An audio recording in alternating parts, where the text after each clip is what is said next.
In 3 weeks' time, Texas voters will cast their ballots for the Senate Democratic primary, nominating a candidate they hope will unseat incumbent Republican Ted Cruz this fall.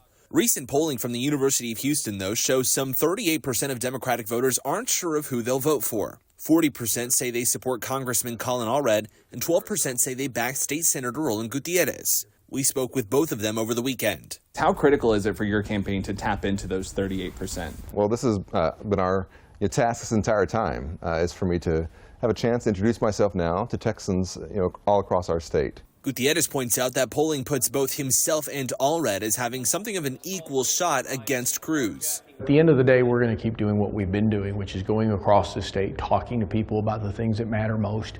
One of those issues that has largely dominated the conversation, immigration policy and border security. Last week, Senate Republicans, including Ted Cruz, effectively killed immigration reform policy that would have given President Joe Biden authority to shut down the border if it grew overwhelmed. Allred has called that plan good, if not quite perfect. I think this was a good faith negotiation that arrived at a place where it did have some important provisions. It missed some provisions that I would like to have had in there, particularly when I'd prefer us to have a comprehensive immigration reform. But I don't know whether or not we'll be able to arrive at something on that. Contrast that with Gutierrez, who called the provision to shut down the border, quote, thoughtless and a dangerous economic precedent. You, by saying that that's not a good provision, you could The be Biden as breaking with the Biden administration on that. The Biden administration has said they wanted a bill. They have not come forward on that bill one way or another. They have wanted a comprehensive immigration reform bill that Congress has failed to do over and over and over again.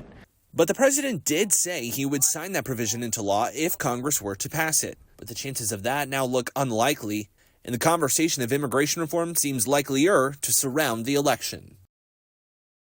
Thank you for watching. Please hit the subscribe button and get the latest news by downloading the CBS Austin News app.